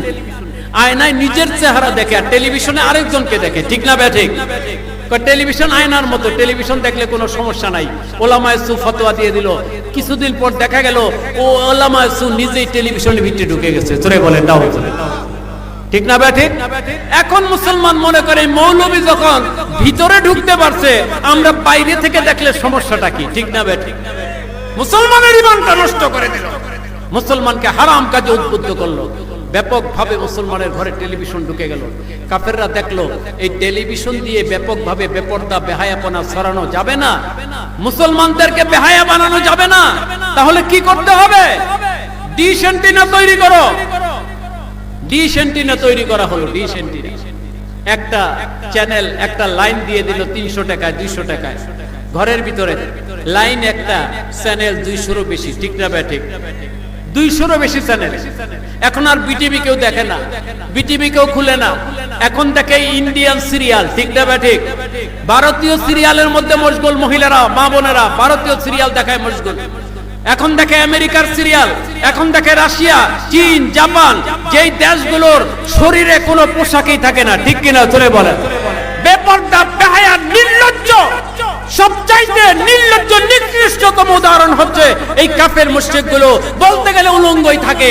এই উলঙ্গ দৃশ্যগুলো আজকে মুসলমান দেখে দেখে এই ডিশ অ্যান্টেনার মাধ্যমে মা বোনদের লজ্জা শরম একেবারেই চলে গেছে, ঠিক কিনা জোরে বলেন? এতেই তারা ক্ষান্ত হয় নাই, তাদের আরো ষড়যন্ত্র চলছেই তো চলছে ষড়যন্ত্র। এরপর তারা বের করলো মোবাইল ফোন। কি বের করলো? Mobile phone. মোবাইল ফোন প্রথম যেটা বের হয়েছে সেটা চলতো বাটন মোবাইল, সেখানে ক্যামেরাও ছিল না অনেক জায়গায়, এখন ক্যামেরাও ঢুকাইছে। তারপরে ছবি ছিল না, ভিডিও ছিল না, অনেক কিছু ছিল না, ইন্টারনেট ব্যবহার করা যেত না। পরবর্তীতে বের করলো স্মার্টফোন। কি ফোন? নাম দিল স্মার্টফোন। এই ফোন যার কাছে থাকবে সে স্মার্ট, আর ফোন তার নাই সে স্মার্ট না। জোরে বলেন নাউজুবিল্লাহ। স্মার্টফোন বের করলো, এই স্মার্টফোনের মধ্যে ইন্টারনেট লাইন দিয়ে দিল। এখন তারা মাঝে মাঝে ইন্টারনেটের লাইন বোনাসও দেয়, দেয় কি দেয় না? এমবি বোনাসও দেয়, ফ্রি এমবি দেয়। কত দরদ মুসলমানের প্রতি, ফ্রি এমবি দিয়ে দেয়। কেন দিয়ে দেয়? আরে তুমি চিন্তা করো না, তোমাকে ফ্রি এমবি দেওয়া হবে, তুমি 24 ঘন্টা হারামের মধ্যে মশগুল থাকো। জোরে বলেন নাউজুবিল্লাহ। মুসলমান তাই করছে। এখন 24 ঘন্টা উঠতে বসতে, নামাজ নাই, রোজা নাই, হজ নাই, যাকাত নাই, জিকির নাই, ফিকির নাই, কোরআন তেলাওয়াত নাই, ইবাদত বন্দেগী নাই। 24 ঘন্টা একটা মোবাইল টিপতেছে, ফেসবুক, ইন্টারনেট। জোরে বলেন নাউজুবিল্লাহ। ইউটিউব, এগুলো নিয়ে ব্যস্ত, ফেসবুক নিয়ে ব্যস্ত এখন মুসলমান এখন ফেসবুকের মাধ্যমে, ইন্টারনেটের মাধ্যম দিয়ে, ইউটিউবের মাধ্যম দিয়ে আজকে মুসলমান যুবক যুবতী তাদের লজ্জা শরম শেষ করে দিয়েছে, তাদের সমস্ত চরিত্র নষ্ট করে দিচ্ছে। ঠিক কিনা? ধরে মুসলমানদের পারিবারিক বন্ধন ছিন্ন করে দিচ্ছে, পরকীয়ার জন্ম দিচ্ছে। ধরে বলেন নাউজুবিল্লাহ। এই সমস্ত বেপরদা বেহায়াপনার কারণে। ঠিক কিনা? ধরে বলেন। এটা কাফের মুশরিকদের ষড়যন্ত্র। এগুলোর দ্বারা আস্তে আস্তে মুসলমানের লজ্জা শরমটা উঠে গেছে। এখন মুসলমান বেপরদা হতে লজ্জা পায় না, এখন বেপরদা হয়ে ঘুরতেই তাদের ভালো লাগে। জোরে বলেন নাউজুবিল্লাহ। এই যে ষড়যন্ত্রটা, এটার বিরুদ্ধে কেউ ফতোয়া দেয় নাই, এটার বিরুদ্ধে কেউ কথা বলে নাই। একমাত্র রাজার বাগ শরীফের মন্দ মুর্শিদ কিবলা আলাইহিস সালাম এগুলোর বিরুদ্ধে উনি কলম ধরেছেন, এগুলোর বিরুদ্ধে উনি শক্তভাবে লিখে যাচ্ছেন। জোরে বলুন সুবহানাল্লাহ। শক্তভাবে রাজার বাগের বান্দু মুর্শিদ কিবলা আলাইহিস সালাম উনি এগুলো সঠিকভাবে বলে যাচ্ছেন। এইভাবে বলতে গেলে সারা রাত চলে যাবে। কাফেরদের যে কত ষড়যন্ত্র সেটা ভাষায় বর্ণনা করে শেষ করা যাবে না। এই তিনটা বিষয় যদি আপনি ফিকির করেন, চিন্তা করেন, তাহলে যথেষ্ট, আর বেশি কিছু দরকার নাই। এই তিনটা জিনিস কিন্তু আজকে মুসলমানদেরকে জাহান্নামের পথ ধরাচ্ছে। ঠিক কিনা? জোরে বলে। 1 নম্বরে গান বাজনা, 2 নম্বরে ছবি ভিডিও, 3 নম্বরে বেপরদা বেহায়াপনা আজকে মুসলমানদেরকে জাহান্নামের পথে নিয়ে যাচ্ছে। আজকে এগুলোর মধ্যে শুধু আমলোক মশগুল তা না, আলেম ওলামা, মাওলানা মৌলভী, পীর দরবেশ গুলো এগুলোর মধ্যে মশগুল আছে। ঠিক কিনা? জোরে বলে। গান বাজনা বলে ইসলামে নাকি ইসলামী সঙ্গীত জায়েজ আছে। জোরে বলে নাউজুবিল্লাহ। আবার দলিল দেখো, খাজা সাহেব তো গান বাজনা করেছেন। জোরে বলে নাউজুবিল্লাহ। এই নাদান মূর্খ জাহেল, তুমি কোথায় পেলে খাজা সাহেব গান বাজনা করেছেন? খাজা সাহেব সামা করেছেন, সামা। সুবহানাল্লাহ বলে। উনি সামা মাহফিল করেছেন, জীবনে কখনো গান বাজনা করেন নাই। একটা সুন্নাত জীবনে যিনি তরক করেন নাই, উনি কি গান বাজনা করতে পারেন? পারেন না। ওনার নাম দিয়ে আজকে তারা এই কাওয়ালি গায়, ওনার নাম দিয়ে আজকে তারা ভান্ডারি গান গায়, তারপরে তরিকতি গান গায়, মারফতি গান গায়। জোরে বলে নাউজুবিল্লাহ। বলে এগুলো জায়েজ আছে। এই পীর মাওলানা মৌলভী গুলো এই হারাম কাজে মশগুল। জোরে বলে নাউজুবিল্লাহ। কাজে আজকে আল্লাহ পাকের দরবারে শুকরিয়া আদায় করতে হবে। আমরা শুকরিয়া করে শেষ করতে পারবো না। আমরা যদি সারা জীবন আল্লাহর দরবারে সিজদা দিয়ে পড়ে থাকি, তবু আমাদের শুকরিয়া আদায় হবে না, আদায় করতে আমরা পারবো না। আমরা আসলে ফিকির করি না, চিন্তা করি না যে আমরা আজকে যারা মাহফিলে এসেছি, আমরা যারা রাজার বাগের মুর্শিদ কিবলা ওনার কদম মোবারকে গিয়েছি, আমরা যে কত বড় সৌভাগ্যবান। আজকে এই সমস্ত কাফের মুশরিকদের ষড়যন্ত্রে আমরাও কিন্তু জাহান্নামের পথে চলে যেতাম। ঠিক কিনা? ধরে বলে। একমাত্র রাজার বাগের মন্দ মুর্শিদ কিবলা আলাইহিস সালাম আমাদেরকে হেফাজত করেছেন। জোরে বলেন সুবহানাল্লাহ। উনি আমাদেরকে সঠিক পথ দেখাচ্ছেন। ঠিক না বেঠে? কাজে এই কারণেই আজকে কাফের মুশরিকগুলো ওনার বিরোধিতা করে যাচ্ছে এবং ওলামায়ে সুগুলো ওনার বিরোধিতা করে যাচ্ছে। কিন্তু কিয়ামত পর্যন্ত বিরোধিতা করে কোনো কাজ হবে? লাভ হবে? আকুল জাল হক ওয়া যাহাকাল বাতিল ইন্নাল বাতিলা কানা যাহুকা। আল্লাহ পাক বলেছেন সত্য এসেছে, মিথ্যা দূরীভূত হয়েছে। সত্য এসেছে, মিথ্যা দূরীভূত হয়েছে, মিথ্যা দূরীভূত হবেই হবে। ঠিক কিনা? তোরে বলে। অবশ্যই হবে। আজকে সত্যের জয় অবশ্যই হবে, হকের জয় অবশ্যই হবে। হক কম থাকবে কিন্তু হকই জয়ী হবে। ঠিক কিনা? জোরে বলেন। রাজারবাগের মামদু মুর্শিদ কিবলা আলাইহিস সালাম উনি হচ্ছেন সুলতানুন নাসির আলাইহিস সালাম। সুবহানাল্লাহ। সুলতানুন নাসির অর্থাৎ কি যার প্রতি আল্লাহ পাকের গায়বী মদদ আছে। সুবহানাল্লাহ। আজকে আপনারা জানেন এখানে অনেক পুরাতন লোক আছেন, অনেক পুরাতন লোক আছেন, বয়স্ক লোক আছেন, শুরুর দিকের লোক আছেন। আজকে এই নওগাঁ জেলায় শুরু থেকেই মামদু মুর্শিদ কিবলা আলাইহিস সালামের বিরোধিতা ছিল, ঠিক কিনা জোরে বলেন? বিরোধিতা করে কিছু করতে পেরেছে? করতে পেরেছে? রাজারবাগের মুরিদদেরকে আটকায় রাখতে পেরেছে? মুসলমানদেরকে আটকায় রাখতে পেরেছে? আজকে লক্ষ লক্ষ লোক রাজারবাগের দরবার শরীফে আসছে, ঠিক কিনা জোরে বলেন? সারা বাংলাদেশে বিরোধিতা করেছে, কোথাও আটকায় রাখতে পারে নাই। লক্ষ লক্ষ লোক আজকে রাজারবাগ শরীফ আসছে, ঠিক কিনা জোরে বলেন? আটকায় রাখতে পারবে না, দমন করে রাখতে পারবে না, হককে বিটায় দিতে পারবে না। আল্লাহ পাক গায়বী মদদ করবেন, ঠিক না বেঠিক? কাজে আমাদের কোনো ভয় নাই, আমাদের কোনো চিন্তা নাই, আমরা কাউকে ভয় পাই না। আল্লাহ ছাড়া, নবী ছাড়া আমরা দুনিয়ার কাউকে ভয় পাই না, ঠিক না বেঠিক? আমরা হক কথা বলেই যাব, হক কথা প্রচার করেই যাব, ঠিক না বেঠিক? কাজে আমাদের কোনো ভয় নাই, আমরা হক কথা বলে যাব, হক কথা প্রচার করে যাব, যেটা হক সেটাই আমরা বলবো। কাজে মাহফিলটা অত্যন্ত গুরুত্বপূর্ণ মাহফিল। বিশেষ করে আজকের মাহফিল হচ্ছে পবিত্র সাইয়্যিদুল আয়াত শরীফ মাহফিল। জোরে বলুন সুবহানাল্লাহ। কিসের মাহফিল? সাইয়্যিদুল আয়াত শরীফ। সাইয়্যিদ অর্থ সেরা, আয়াত মানে ঈদ সমূহ। পৃথিবীতে যত ঈদ আছে, যত খুশি আছে, সমস্ত ঈদ, সমস্ত খুশির সেরা ঈদ, সেরা খুশি হচ্ছে পবিত্র ঈদে মিলাদে হাবিবুল্লাহ রাসূলুল্লাহ সাল্লাল্লাহু আলাইহি সাল্লাম, ঠিক না বেঠিক? সকল ঈদের সেরা ঈদ। আজকে একদল আছে তারা সাইয়্যিদুল আয়াত মানতে চায় না, ঈদে মিলাদুন নবী মানতে চায় না, সাইয়্যিদুল আয়াদের বিরুদ্ধে বলে, মিলাদুন নবীর বিরুদ্ধে বলে। এমন লোক আছে না নাই? জোরে বলে, আছে না নাই? কিছুদিন আগে আপনাদের এই এলাকায় এক মৌলবী এসেছিল, যে মৌলবী সাহেবে কুন ফায়াকুনের অপব্যাখ্যা করে রাজারবাগ শরীফকে মুশরিক ফতোয়া দিয়েছে। জোরে বলেন নাউযুবিল্লাহ। আরো জোরে বলেন নাউযুবিল্লাহ। দিয়েছে কি দেয় নাই? জোরে বলেন। এই ঈদে মিলাদুন নবীর বিরুদ্ধে ফতোয়া, ঈদে মিলাদুন নবীর বিরুদ্ধে কথা বলে, কিন্তু কোনো দলিল নাই, প্রমাণ নাই, ঠিক না বেঠিক? বিনা দলিলে ঈদে মিলাদুন নবীর বিরুদ্ধে ফতোয়া দেয়, কিন্তু ঈদে মিলাদুন নবী কোরআন শরীফ দ্বারা প্রমাণিত, ঈদে মিলাদে হাবিবুল্লাহ হাদিস শরীফ দ্বারা প্রমাণিত, ঠিক কিনা জোরে বলে? কোরআন হাদিস দ্বারা অকট্ট দলিল দিয়ে রাজারবাগ শরীফের মামদু মুর্শিদ কিবলা আলাইহিস সালাম প্রমাণ করে দিয়েছেন সাইয়্যিদুল আয়াত শরীফ আছে। শুধু আছে তা না, গোটা বিশ্ববাসীর জন্য, কায়নাতবাসীর জন্য সাইয়্যিদুল আয়াত পালন করা ফরজে আইন। জোরে বলুন সুবহানাল্লাহ। ঠিক না বেঠিক? কারণ আল্লাহ পাক আদেশ করেছেন, কুল বিফাদলিল্লাহি ওয়া বিরহমাতিহি ফাবিযালিকা ফালইফরাহু, যে তোমরা, আল্লাহ পাক বলেন, আমার হাবিবকে পাওয়ার কারণে, নিয়ামত হিসেবে, রহমত হিসেবে পাওয়ার কারণে তোমরা খুশি প্রকাশ করো। জোরে বলুন সুবহানাল্লাহ। ঈদ করো, খুশি প্রকাশ করো। কার আদেশ? আল্লাহর আদেশ। কার আদেশ? আল্লাহর আদেশ। আল্লাহর আদেশ পালন করা ফরজে আইন, ঠিক না বেঠিক? আল্লাহর আদেশ পালন করা কি ফরজে আইন। আজকে অনেকে মুস্তাহাব বলতে ভয় পায়। কেন এত ভয়? আসলে তাদের দলিল নাই, ঠিক না বেঠিক? তাদের দলিল নাই, দলিল নাই থাকার কারণে ভয় পায়। আমাদের দলিল আছে, আমাদের কোনো ভয় নাই, ঠিক না বেঠিক? আল্লাহ পাক বলেছেন তোমরা খুশি প্রকাশ করো, ঈদ করো। আল্লাহর আদেশ পালন করা ফরজ।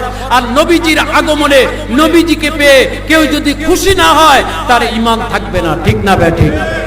ঈমান থাকবে, তাহলে নবীজিকে পেয়ে খুশি হওয়া ফরজ, নচেত ঈমান থাকবে না। এটাই হচ্ছে সাইয়্যিদুল আয়াত। সুবহানাল্লাহ। এরা সাধারণ মানুষকে বিভ্রান্ত করার জন্য বলে থাকে, কিছু যুক্তি দিয়ে থাকে। এক নাম্বার যুক্তি দেয় যে শরীয়তে ঈদ মাত্র দুইটা, ঈদুল ফিতর, ঈদুল আযহা, আর কোন ঈদ শরীয়তে নাই। জোরে বলেন নাউযুবিল্লাহ। বলে কি বলে না? বলে কি বলে না? চরম মিথ্যা কথা, চরম মিথ্যা কথা। ডাহা কাযযাব। যে বলবে শরীয়তে দুই ছাড়া, ঈদ ছাড়া, দুই ঈদ ছাড়া কোনো ঈদ নাই, সে চরম পর্যায়ের মিথ্যাবাদী, ঠিক কিনা ধরে বলে? আমার ভাবতে অবাক লাগে, একটা মৌলবী মাথায় টুপি দিয়ে, মুখে দাড়ি রেখে, কুর্তা পরে, জুমার দিন মসজিদের মধ্যে, মিম্বরের মধ্যে বসে কি করে এই মিথ্যা কথাটা বলে? জোরে বলেন নাউজুবিল্লাহ। কি করে এই মিথ্যা কথাটা বলে একটা মাওলানা মৌলবী? কি করে বলে? আসলে তাদের মিথ্যা বলতে কোনো ভয় হয় না, কারণ তাদের ঈমানই নাই। ঠিক কিনা জোরে বলে? ঈমানই নাই, যার কারণে তারা মিথ্যা বলতে ভয় পায় না। মিথ্যা কথা বলে মসজিদের মধ্যে বসে বলে। জোরে বলে নাউযুবিল্লাহ। যেখানে হাদিস শরীফে রয়ে গেছে, ইয়া মাশারাল মুসলিমিন ইন্না হাদা ইয়াউমুন জাআলাহুল্লাহু তাআলা ঈদান। হে মুসলমানেরা, এই যে জুমার দিনটা, এই জুমার দিনটা আল্লাহ পাক তোমাদের জন্য ঈদের দিন হিসেবে নির্ধারণ করে দিয়েছেন। জোরে বলুন সুবহানাল্লাহ। জুমার দিনটা ঈদের দিন। এটা একটা গরিবের, গ্রামের একটা গরিব মুসল্লিও জানে। ঠিক না ভাই? ঠিক। জুমার দিনটা ঈদের দিন। মৌলবী পায় নাই জুমার দিন ঈদের দিন। বলে দুই ঈদ ছাড়া কোনো ঈদ নাই। জোরে বলে নাউযুবিল্লাহ। কওমি মাদ্রাসা, আলিয়া মাদ্রাসা, দুই মাদ্রাসায় পড়ায় হেদায়া কিতাব, হেদায়া শরীফ, দুই মাদ্রাসায় পড়ায়। এই হেদায়া শরীফের জুমার অধ্যায়টা খুললে পাবেন। জুমার অধ্যায়, সেখানে নবীজি বলেন, ইন্না লিকুল্লি মুসলিমিন ফি কুল্লি শাহরিন আরবাতু আও খামসাতু আয়াত। নিশ্চয়ই প্রতি মাসে প্রত্যেক মুসলমানের জন্য কমপক্ষে 4টা অথবা 5টা ঈদ আছে। সূরা বলুন সুবহানাল্লাহ। কয়টা? 4টা বা 5টা প্রতি মাসে। মাসে যদি 4টাও ধরি, কমপক্ষে 50টা ঈদ আছে। ঠিক না ভাই? ঠিক। বৎসরে 50টা ঈদ। এরা বলে দুই ঈদ ছাড়া কোনো ঈদ নাই। সত্য কথা বললো না মিথ্যা কথা বললো? মিথ্যাবাদীদের উপর আল্লাহর লানত। মিথ্যাবাদী ইমাম খতিবের পিছনে নামাজ হবে? তাদের পিছনে নামাজ পড়া জায়েজ আছে? তাদেরকে ইমাম খতিব হিসেবে রাখা যাবে? যাবে না। এদেরকে বরখাস্ত করা এটা কমিটির জন্য ফরজে আইন। ঠিক কিনা জোরে বলে? যারা বলে দুই ঈদ ছাড়া কোনো ঈদ নাই, তারা চরম মিথ্যাবাদী। ঠিক কিনা? এরা আবার দলিল দেয়, মানুষকে বুঝায় যে দেখেন, নবীজি 12ই রবিউল আউয়াল ইন্তেকাল করেছেন, এর মধ্যে কোনো সন্দেহ নাই, মতভেদ নাই। কিন্তু নবীজি 12ই রবিউল আউয়াল জন্মগ্রহণ করেছেন, বিলাদত শরীফ লাভ করেছেন, এর ব্যাপারে ইখতিলাফ আছে, মতভেদ আছে। কাজে মতভেদ যুক্ত মাসালা আমল করা ঠিক না। জোরে বলেন নাউযুবিল্লাহ। আরো করে বলেন নাউযুবিল্লাহ। এরা কত বড় কুফরি আকীদার লোক, চিন্তা না করলে বুঝে আসবে না। মানুষকে বিভ্রান্ত করার জন্য তারা কোন পর্যায় পর্যন্ত পৌঁছতে পারে, তারা কোথায় গিয়ে পৌঁছলো, তাদের ফতোয়াটা কোথায় গিয়ে লাগলো, একবারও চিন্তা করলো না। তারা বলল নবীজির ইন্তেকাল দিবস নিয়ে কোনো মতভেদ নাই। ঠিক আছে, মতভেদ নাই, জন্ম তারিখ নিয়ে মতবাদ আছে। নাউযুবিল্লাহ বলেন। তার মানেটা কি? তোমার বাবার জন্মদিন জানা আছে, তোমার মায়ের জন্মদিন জানা আছে, তোমার বাপ দাদা 14 পুরুষের জন্মদিন জানা আছে। আর আমার নবী যাকে সৃষ্টি না করলে আমার আল্লাহ কোনো কিছু সৃষ্টি করতেন না, যিনি সৃষ্টি হওয়ার পর থেকে কিয়ামত পর্যন্ত অনন্তকাল ওনার আলোচনা চলছে, চলতেই থাকবে। ওই নবী যেদিন পৃথিবীতে আগমন করলেন, ওই দিন ওনার জন্মদিনের তারিখটা কি জানা নাই? জোরে বলেন নাও।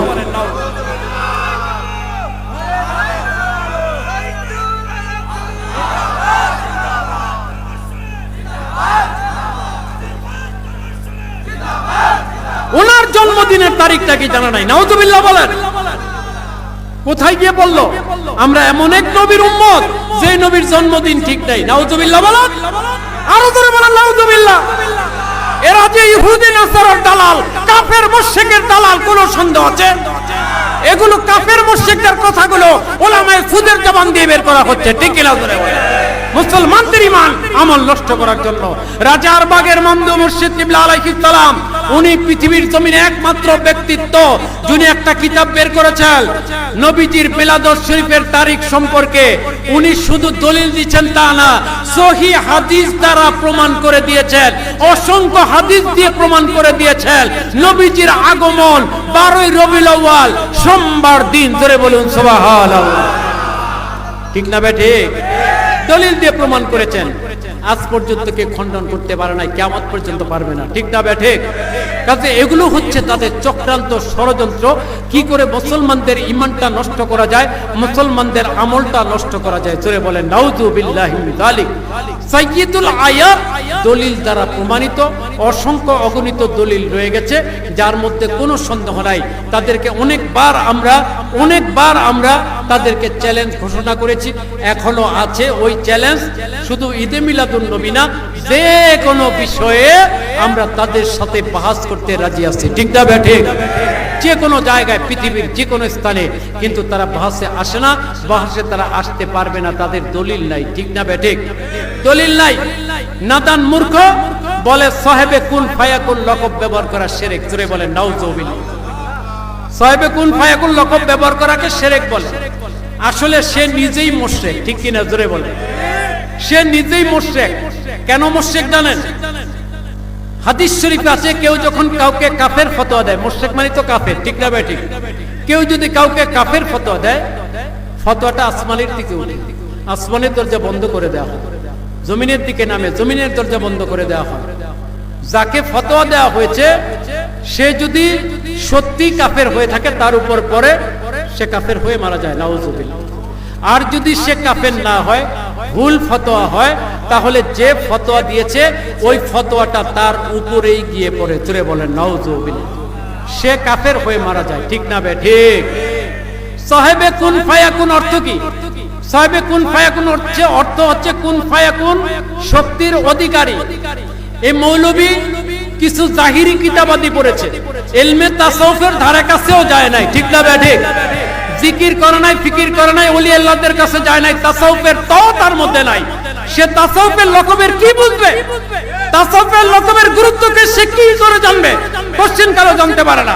কুন ফায়াকুন, কুওয়াতুল কুল, একটা সবক আছে, একটা মাকাম আছে, যেই মাকামে বসলে আল্লাহ পাকের ওলি যা বলেন তাই হয়ে যায়, জোরে বলেন সুবহানাল্লাহ, ঠিক না ঠিক? আল্লাহর ওলি যা বলেন তাই হয়ে যায়। এমন একটা পর্যায়ে পৌঁছলে সেটাকে কুওয়াতুল কুন বলা হয়, কোন শক্তির অধিকারী। যারা আল্লাহর ওলি হয়ে যান, আল্লাহর মতে মত হয়ে যান, রাসূলের পথে পথ হয়ে যান, তাদেরকে ফায়াকুন শক্তি দেওয়া হয়, জোরে বলুন সুবহানাল্লাহ, শক্তি দেওয়া হয়। এখন আল্লাহ পাকের সিফত বান্দা অর্জন করতে পারে, পারে কি পারে না? পারে। এখন কুন ফায়াকুন লকব ব্যবহার করলে, আল্লাহর লকব এটা ব্যবহার করলে যদি উম্মত কাফের হয়, শিরক হয়, তুমি মাওলানা লকব দাবি করে তোমার 14 পুরুষ 14 গোষ্ঠী মাওলানা লকব লেখে, তোমার 14 গোষ্ঠী আগেই মুশরিক হয়ে গেছে, ঠিক কিনা? জোরে বল।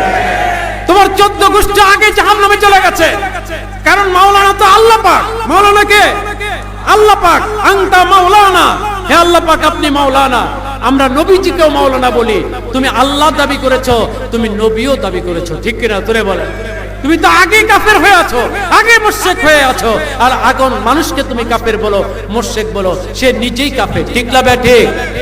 কাজে এই ধরনের লোক কিয়ামত পর্যন্ত থাকবে, ওলি আল্লাহদের বিরোধিতা করার জন্য, ওলি আল্লাহদের পিছনে থাকার জন্য। এই ধরনের কিছু লোক আগেও ছিল, এখনো আছে, কিয়ামত পর্যন্তই থাকবে, ঠিক না বে ঠিক? এদের থেকে সাবধান, সতর্ক থাকতে হবে। এদের ওয়াজ শোনা যাবে না, এদের কাছে যাওয়া যাবে না। আমরা হক পেয়েছি, হক জায়গায় যাব। যারা জান নাই তাদেরকে বলছি, আপনারা আসুন রাজারবাগ শরীফ, দেখুন, শুনুন, বায়াত গ্রহণ করুন। কারণ বায়াত হওয়া এটা ফরজে আইনের অন্তর্ভুক্ত, ঠিক না বে ঠিক? বায়াত হওয়া কি ফরজ, ফরজে আইন। বায়াত না হলে আপনার অন্তর পরিষ্কার পরিশুদ্ধ হবে না, ইখলাস আসবে না, আপনি আল্লাহর জন্য আমল করতে পারবেন। এই জন্য বায়াত গ্রহণ করা ফরজ। আবার বায়াত গ্রহণ করা ফরজ, যাচাই বাছাই করাটাও ফরজ, ঠিক না বে ঠিক? রাজারবাগ শরীফের মামদু মুর্শিদ কিবলা আলাইহিস সালাম কোরআন হাদিসের খেলাফ কোনো আকীদা পোষণ করেন না, কোরআন হাদিসের খেলাফ কোনো কথা বলেন না, কোনো আমল করেন না। এটা আমরা অকাট্য ভাবে বলেছি, চ্যালেঞ্জ দিয়ে বলেছি।